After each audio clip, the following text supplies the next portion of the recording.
Hey, it's Bill Simmons from the Bill Simmons Podcast here to tell you about Michelob Ultra Courtside. It's getting fans closer to the NBA with a chance to win prizes like courtside seats, a trip to All-Star Weekend, and much more. Check it out at MichelobUltra.com/courtside. Michelob Ultra Superior Access, Courtside 24-25 Sweepstakes, no purchase necessary. Open to U.S. residents 21 and up. Begins on October 1st, 2024. Ends July 1st, 2025. Multiple entry periods. Visit MichelobUltra.com/courtside for free entry deadlines, and official rules. Message and data rates may apply. Void where prohibited.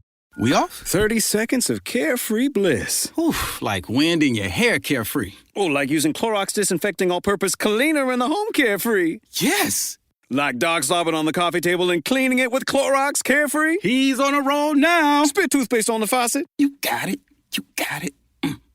Peanut butter on the light switch. Oh, spritz, spritz. Spritz, spritz. Clorox, man. Clean feels good. Okay, we're back. Use as directed. agenciadepodcast.com.br.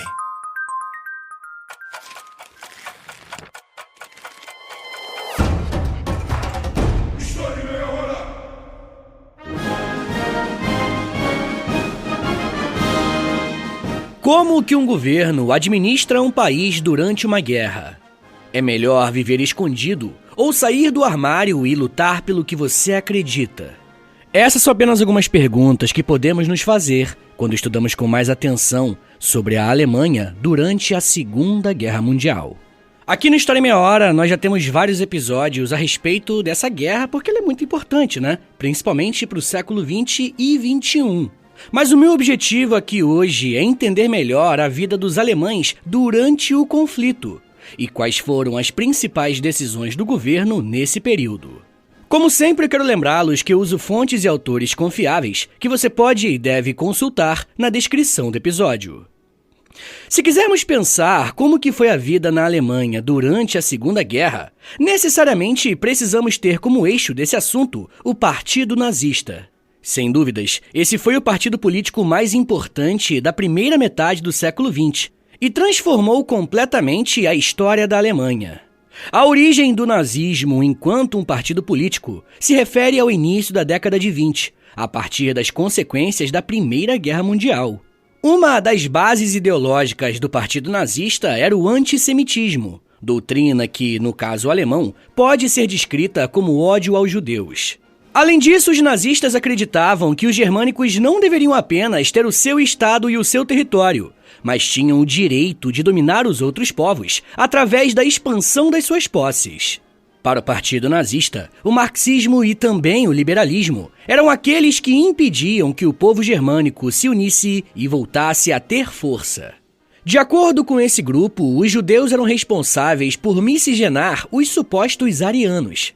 Além disso, os marxistas eram responsáveis pela depravação cultural, o capitalismo deixava a Alemanha em profunda crise e os liberais que estavam na política beneficiavam apenas os próprios políticos. O clima político da Alemanha estava relativamente normal durante a década de 20. Tudo estava ok dentro dos parâmetros aceitáveis. Porém, quando a crise econômica de 1929 estourou em Nova York, a economia alemã foi fortemente abalada. Na Alemanha, a população vivenciou a crise através da desvalorização da sua moeda, o marco alemão. Além da grande queda de valor, milhares de empresas fecharam.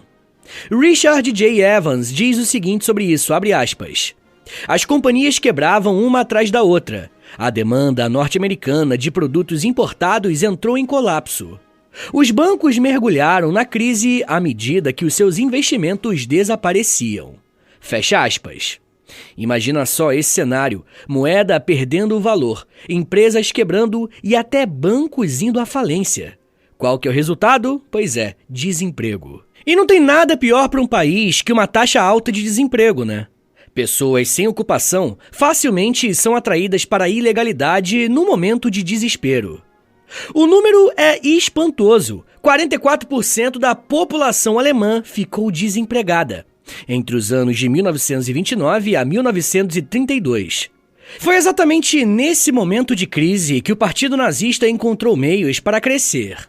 Adolf Hitler apontou o dedo para aqueles que, segundo ele, eram os culpados pela situação na Alemanha, que eram basicamente 3 grupos: os judeus, os marxistas e os políticos.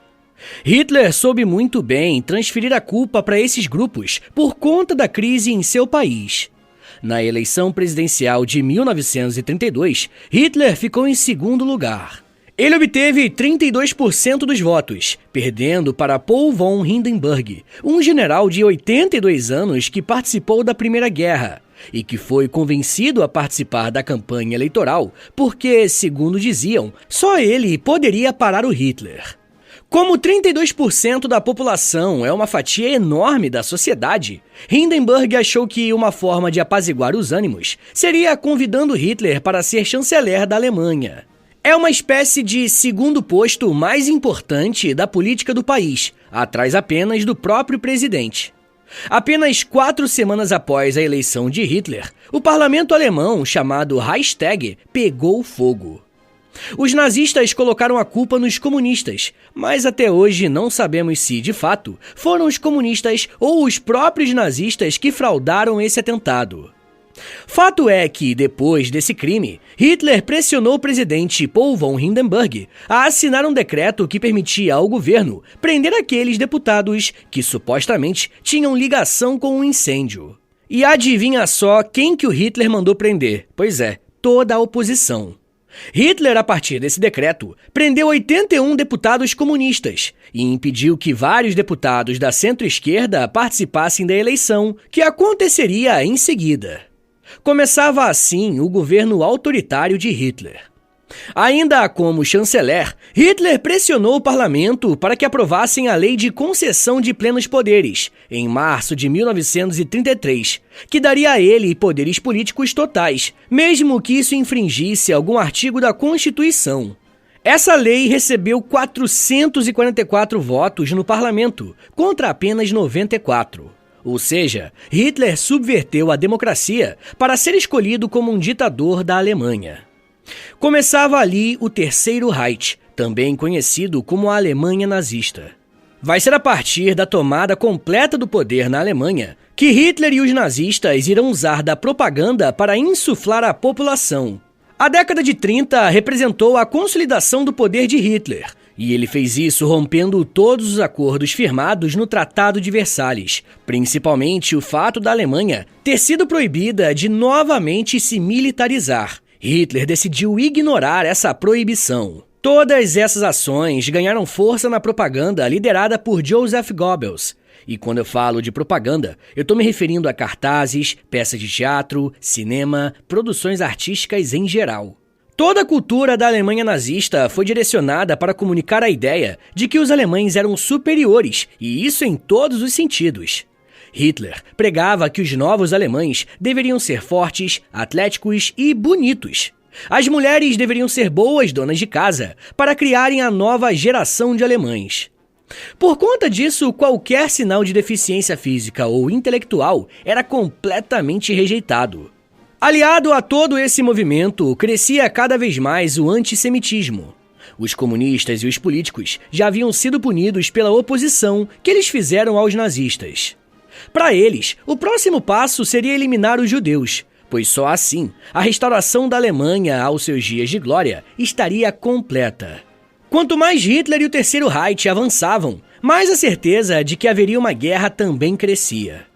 Esse sentimento não só se consolidou, como a própria Alemanha foi completamente transformada pela guerra.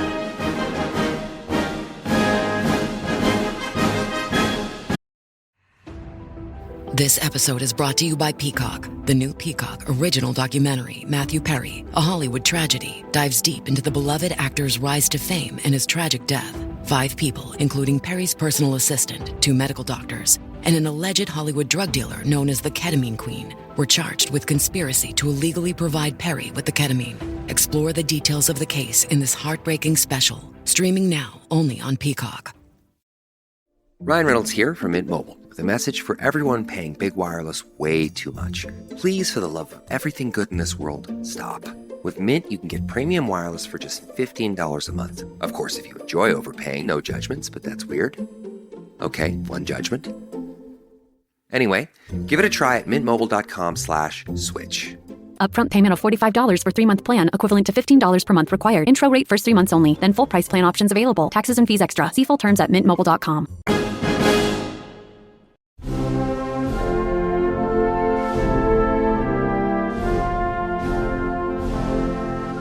Quando os nazistas chegaram ao poder, uma coisa que eles puderam colocar em prática foi o tal antissemitismo, que até então era apenas uma defesa ideológica. Uma das principais formas dos nazistas lidarem com os judeus foi através de decretos, leis e algumas regulamentações que afetaram diretamente a população judaica. No dia 31 de março de 1933, a Comissão de Saúde de Berlim proibiu que médicos judeus prestassem atendimento voluntário na cidade. Em abril, os judeus foram demitidos de cargos públicos relacionados ao governo. E nesse mesmo mês foi implementada a Lei de Superlotação de Escolas e Universidades, que limitou muito o número de judeus em escolas públicas. No dia 14 de julho de 1933, a Lei da Desnaturalização revogou a cidadania dos judeus que tinham sido naturalizados alemães, e a partir de agora, eles eram classificados como indesejáveis. Por mais que essas leis e decretos estivessem sendo colocados em prática aos poucos, os alemães tinham um problema: como identificar um judeu? Essa era uma questão, porque, naquela época, os judeus não faziam parte de um Estado nacional. Muitos judeus nem praticavam a religião judaica, e por isso as roupas tradicionais também não podiam ser usadas para distinguir quem era alemão e quem também era alemão, mas tinha uma ascendência judaica. Uma das formas que os alemães encontraram para resolver essa situação foi através da Lei da Cidadania do Reich, em 1935. Essa medida decretava que apenas pessoas de sangue ou ascendência alemã poderiam ser cidadãos da Alemanha. Uma outra lei que foi implementada ainda em 1935 foi a chamada Lei de Proteção do Sangue e da Honra Alemã. Nesse caso em específico, ficou proibido o casamento entre judeus e não-judeus, além de criminalizar as relações sexuais entre essas pessoas. Quem tivesse relações sexuais nessas categorias seriam conhecidas como poluidores raciais. Essas duas leis criadas em 1935 ficaram conhecidas como Leis de Nuremberg e foram um marco jurídico por caracterizarem o avanço muito grande dos nazistas contra os judeus na Alemanha. Essas leis vão servir de base para algo muito pior, que será colocado em prática durante a Segunda Guerra Mundial. Quando o conflito começou em 1939, toda a economia e política da Alemanha se voltou para esse conflito. O início da guerra resultou em um bloqueio britânico, que restringiu o acesso alemão ao mercado externo. Assim, petróleo, açúcar, café, chocolate e algodão se tornaram itens raros no país. A Alemanha usou o carvão para substituir as importações de petróleo e contou com campos de petróleo da Romênia para suprir a falta que passou a ter. A Alemanha dependia da Suécia para a maioria de sua produção de minério de ferro e confiava na Espanha e em Portugal para fornecer outros minerais. A Suíça continuou a negociar com a Alemanha e foi muito útil como um país neutro. Até a declaração de guerra da União Soviética, o Terceiro Reich recebia grandes quantidades de grãos e de matérias-primas da União Soviética. Para evitar um possível colapso, o governo nazista deu início a um racionamento de recursos da população alemã enquanto estivessem na guerra. Uma medida até normal nesse tipo de situação seria o aumento de impostos para compensar a perda no comércio externo, mas a Alemanha resistiu bastante para fazer isso. Para se ter uma comparação, a principal taxa de imposto de renda em 1941 era de 13,7% na Alemanha, contra 23,7% no Reino Unido. O governo alemão preferiu financiar grande parte do seu esforço militar através da pilhagem, saqueando a riqueza dos cidadãos judeus, tanto em território nacional como nos territórios conquistados. Durante a guerra, a Alemanha adquiriu novos territórios através das invasões. Esses novos territórios foram forçados a vender matérias-primas e produtos agrícolas a compradores alemães a preços extremamente baixos. Mesmo antes da guerra, a Alemanha nazista já possuía uma espécie de trabalho escravo. Aqueles que eram considerados indesejáveis, como os sem-teto, homossexuais e possíveis criminosos, eram levados para campos de trabalho forçado. A partir de 1939 e o início do conflito, prisioneiros de guerra e civis foram trazidos para a Alemanha a partir de territórios ocupados após a invasão alemã na Polônia. O trabalho necessário para a economia de guerra alemã foi fornecido pelo novo sistema de campos de trabalho forçado, servindo como um dos principais instrumentos do terror nazista. Historiadores estimam que mais de 5 milhões de cidadãos poloneses, sendo muitos deles judeus, passaram por esses lugares. Após a ocupação alemã da Polônia, 457 campos de trabalho foram construídos. A partir do trabalho forçado, a Alemanha conseguiu garantir os suprimentos necessários para se manter na guerra. Toda a estrutura construída nas regiões conquistadas pelo Reich foi feita a partir de mão de obra forçada. Carros, ferrovias, motores, munições e armas eram feitos dentro desses campos de trabalho. Uma coisa que tem ganhado espaço nas pesquisas entre historiadores é a participação de algumas empresas privadas nesse esquema de trabalho. Inclusive, empresas que existem até hoje, como a ThyssenKrupp, a Bosch e a Volkswagen. Ou seja, essas empresas emprestaram seu maquinário para que centenas de, entre aspas, escravos trabalhassem para as forças nazistas. Em 1944, o trabalho escravo representava 1/4 da força de trabalho total da Alemanha. E a maioria das fábricas alemãs tinham prisioneiros como parte de suas organizações. Nas áreas rurais, a falta de mão de obra agrícola era preenchida por trabalhos forçados de pessoas que vinham dos territórios ocupados na Polônia e na União Soviética. Os filhos desses trabalhadores eram indesejados na Alemanha e, geralmente, eram mortos em centros especiais. Os gastos militares na economia alemã começaram a crescer logo após 1942, quando o governo nazista foi forçado a dedicar mais recursos econômicos do país para combater uma guerra que, àquela altura, já se sabia que provavelmente seria perdida. O fronte com a União Soviética já havia sido aberto e os Estados Unidos também tinham entrado na guerra. Fábricas civis foram convertidas para o uso militar e colocadas sob administração militar. A partir de 1945, a Alemanha mudou para uma economia de guerra completa, supervisionada por Albert Speer. No final de 1944, quase toda a economia alemã era dedicada à produção militar, com a confecção de tanques e aviões.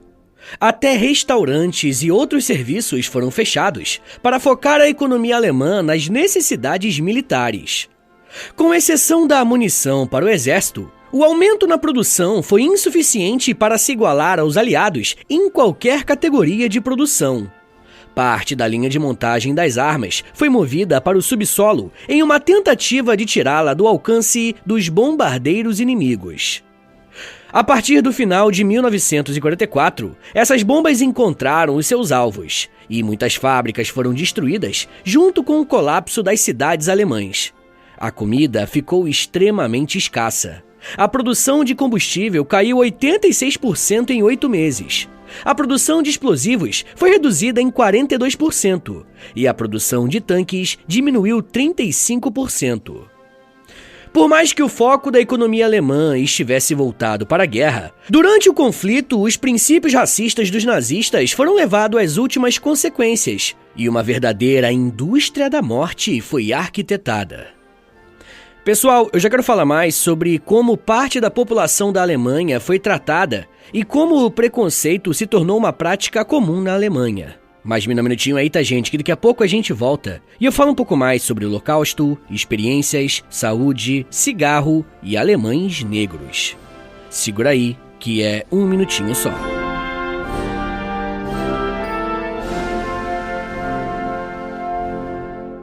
Eu lancei um livro-jogo de história do Brasil. Eu e o meu amigo Giovanni Arseno acabamos de lançar o livro O Porão. Ele se passa durante o regime militar brasileiro e você controla uma guerrilheira que vai ter que entrar no porão da ditadura.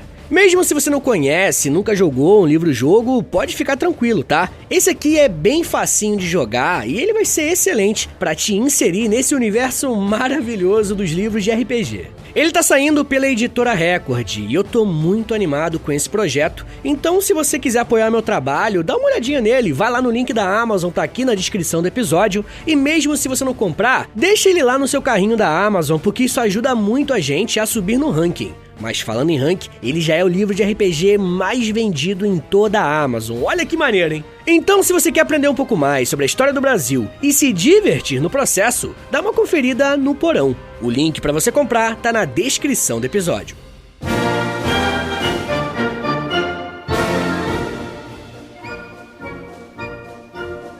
Abre aspas. Era deprimente e opressivo. Me sentia meio humano. Às vezes, fico feliz por não ter tido filhos. Pelo menos, os poupei da vergonha de viverem comigo. Fecha aspas. As palavras que você acabou de ouvir foram ditas por um homem chamado Hans Hauck, alguém que você irá conhecer com mais detalhes durante o episódio. Mas o que você precisa saber nesse momento é que ele era um alemão negro e sofreu uma forte repressão durante a guerra. Mas antes de eu falar dessas pessoas, eu quero lembrá-los que tinha um grupo social que os nazistas nutriam um ódio em particular. E foi durante a Segunda Guerra Mundial que os nazistas colocaram em prática o seu projeto de extermínio dos judeus. No dia 20 de janeiro de 1942, aconteceu em Berlim um encontro chamado Conferência de Wannsee. E a partir dali, os nazistas arquitetaram um plano conhecido como Solução Final.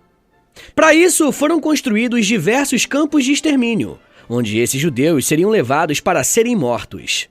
A Polônia foi usada como uma espécie de local teste para a criação desses espaços, e o campo de concentração de Auschwitz se tornou o mais famoso deles. Os judeus que haviam sido alocados em bairros específicos, conhecidos como guetos, eram levados em trens para esse tipo de lugar que foi construído pelos nazistas. As primeiras deportações do gueto de Varsóvia, na Polônia, começaram em julho de 1942, e o destino dessas pessoas era o campo de extermínio de Treblinka. Quando os alemães iam para o gueto para fazer a remoção dos judeus, obviamente eles não falavam que o destino dessas pessoas era a morte. A mensagem dada pelos alemães era de que algumas pessoas seriam transferidas para áreas no setor rural, afastadas da cidade, onde seriam alocados em campos agrícolas. Quando essa notícia chegou no gueto de Varsóvia, o sentimento foi de um grande alívio, porque as condições na Polônia estavam bem precárias, e sair de lá seria algo muito melhor. Esse fio de esperança facilitou muito o trabalho dos nazistas no transporte dos judeus. O que eles não sabiam é que estavam sendo levados diretamente para a morte. Diferentemente de outros campos de concentração que foram construídos, o campo de Treblinka tinha apenas uma função, que era matar judeus. Esse campo foi arquitetado de uma forma que as pessoas que chegavam ali já eram levadas diretamente para as câmaras de gás. Para vocês terem uma ideia de como essa estrutura funcionava, nesse campo nem existiam alojamentos e dormitórios. Se você fosse levado para Treblinka, o seu destino seria somente a morte. É algo absolutamente estranho falar sobre o Holocausto, porque enquanto a Alemanha lidava com os diferentes frontes de batalha, ainda assim o governo conseguiu organizar e arquitetar uma estrutura bem complexa para matar pessoas. Esse é um dos fatores que marcam o Holocausto como um dos eventos mais traumáticos e cruéis de toda a história. E isso fica bem evidente na logística montada para o funcionamento do campo de Treblinka. Uma vez que os judeus chegavam lá, em um intervalo de aproximadamente 2 horas, essas pessoas seriam mortas, e em seguida seriam incineradas, ou seja, os seus corpos seriam queimados, com o intuito de que não restasse nenhuma evidência do que tinha acontecido. O campo de Treblinka era tão maleficamente organizado que a sua estrutura permitia que aproximadamente 4.000 pessoas pudessem ser mortas a cada dia. Por mais que esse tipo de violência contra os judeus já seja algo mais conhecido por boa parte de vocês, existiram ainda outros grupos sociais que foram perseguidos pelos nazistas enquanto a guerra acontecia. Os alemães negros também sofreram uma série de preconceitos e estigmas durante o domínio nazista. De acordo com os estudos mais recentes, o número de alemães com origem africana vivendo no país chegou à casa dos milhares. Assim como aconteceu com os judeus, os alemães negros também sofreram restrições civis. Eles foram proibidos de se relacionar com pessoas brancas e impedidos de ter acesso à educação e a alguns tipos de trabalho. Alguns chegaram a ser esterilizados e outros foram levados para campos de concentração. A comunidade africana alemã tem as suas origens no Império Colonial Alemão, que entre 1883 e 1919 administrou territórios em diferentes continentes. Por conta desse tipo de governo, foi relativamente comum o trânsito de marinheiros, funcionários, estudantes ou artistas de regiões dos atuais Camarões, Togo, Tanzânia, Ruanda, Burundi e Namíbia indo para a Alemanha. E claro, muitos deles se estabeleceram no país e criaram as suas raízes. Nesse momento, a Alemanha ainda não era governada por nazistas, e por isso existiu uma certa miscigenação, principalmente no período logo após a Primeira Guerra Mundial. Com o fim da Grande Guerra, parte do acordo de rendição assinado pelos alemães decretava que tropas francesas poderiam ocupar a região alemã da Renânia para fazer o policiamento da fronteira dos dois países. A questão é que o governo francês decidiu usar pelo menos 20 mil soldados do seu império na África, principalmente no norte e oeste do continente africano. E como era de se esperar, alguns desses soldados acabaram se relacionando com mulheres alemãs. O historiador Robert Aitken conta que, de maneira quase imediata, um termo pejorativo foi criado no final da década de 20 para se referir às mais ou menos 800 crianças que nasceram fruto dessas relações. Eram os bastardos da Renânia. Termo pejorativo para se referir aos filhos de alemães com os soldados de origem africana. A essa altura, os ideais nazistas já estavam ganhando mais força, e com isso a miscigenação já estava sendo tratada como um grande risco para uma suposta pureza da raça alemã.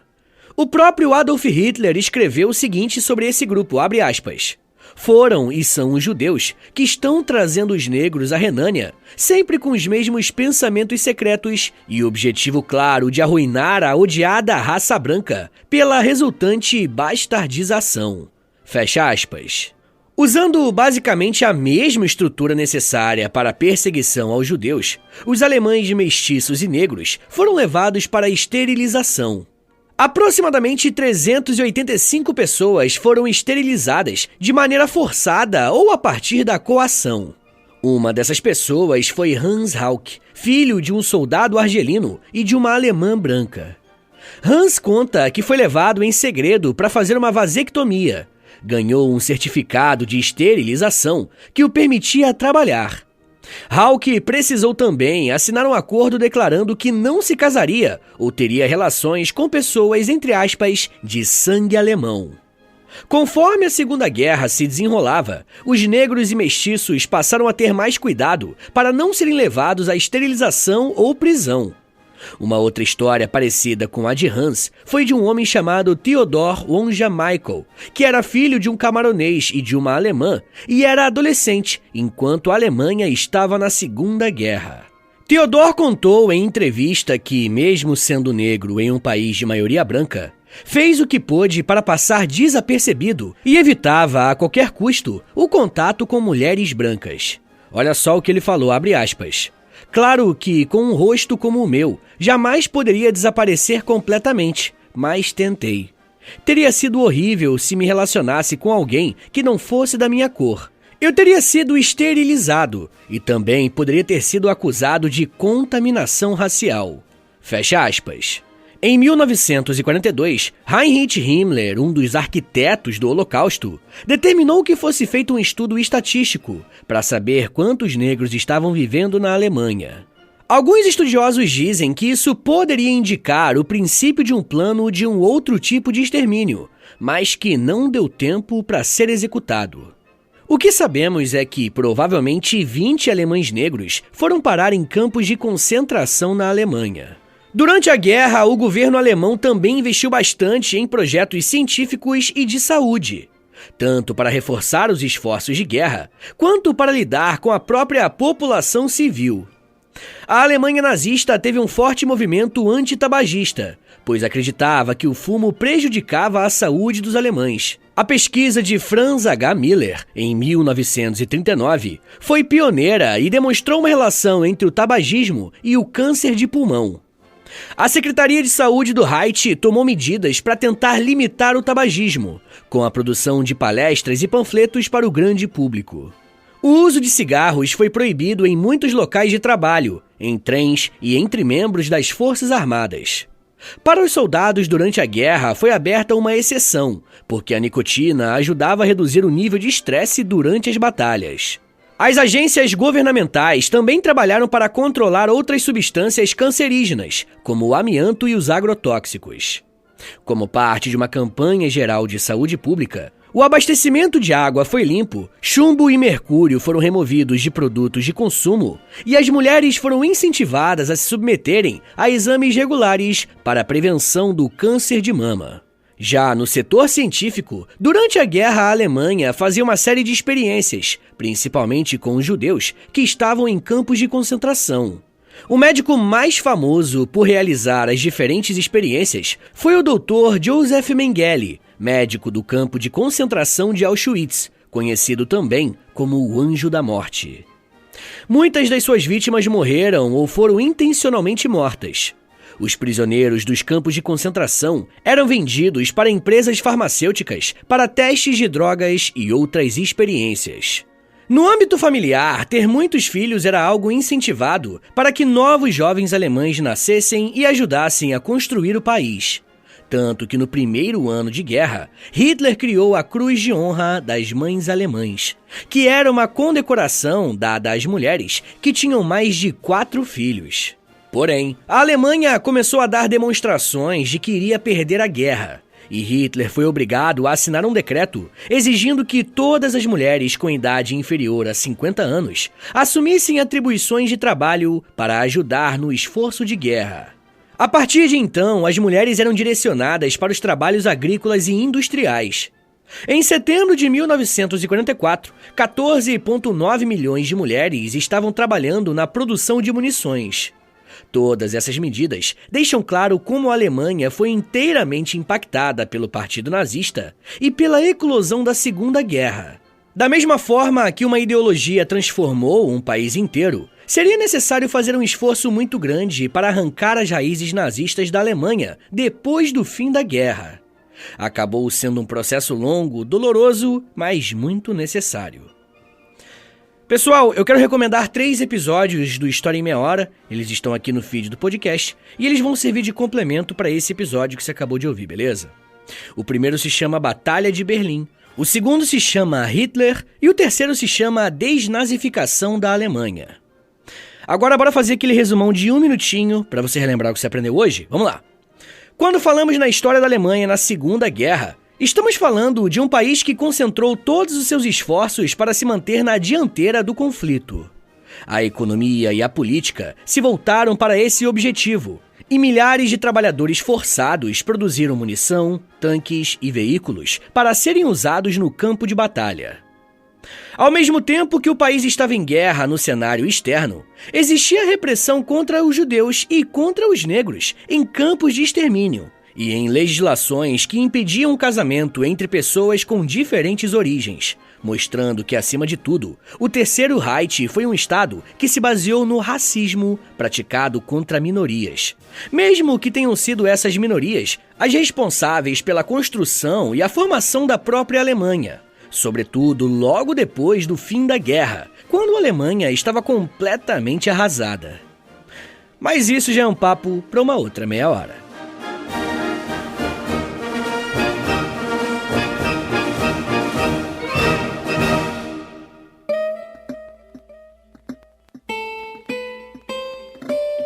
Senhores, muito obrigado por terem ouvido até aqui. Meu nome é Vitor Soares, eu sou professor de História e você acabou de ouvir o História em Meia Hora. Segue a gente aí na sua plataforma de áudio favorita para não perder nenhum episódio. Se você estiver ouvindo no Spotify ou na Apple Podcast, avalia o nosso podcast aí com 5 estrelinhas, tá bom? Quero lembrá-los também que a melhor forma de apoiar o podcast é assinando o nosso Apoia-se, tá bom? É apoia.se/História em Meia Hora. Uma outra forma de ajudar o podcast é através do nosso Pix. Anota aí que é o meu Pix e o meu contato também. É historiaemmeiahora@gmail.com. Mas se você não tiver condições de ajudar o podcast financeiramente, mas quer ajudar de outra forma, a melhor forma de longe é, primeiro, indicando o podcast para um amigo e, segundo, compartilhando nas redes sociais. Aí se aproveita e me marca no @História em Meia Hora, porque aí eu vou poder te agradecer pela ajuda. Se você tiver afim de ouvir um podcast mais de humor, mas que também tenha temática histórica, ouça meu outro podcast, é o História pros Brother. Ouve lá depois que eu acho que você vai gostar. Eu também crio conteúdo pro TikTok, Instagram, Twitter, tudo no @Prof. Vitor Soares. É o meu perfil pessoal. Aproveita e segue ele também. Então é isso, gente. Muito obrigado, um beijo, até semana que vem e valeu!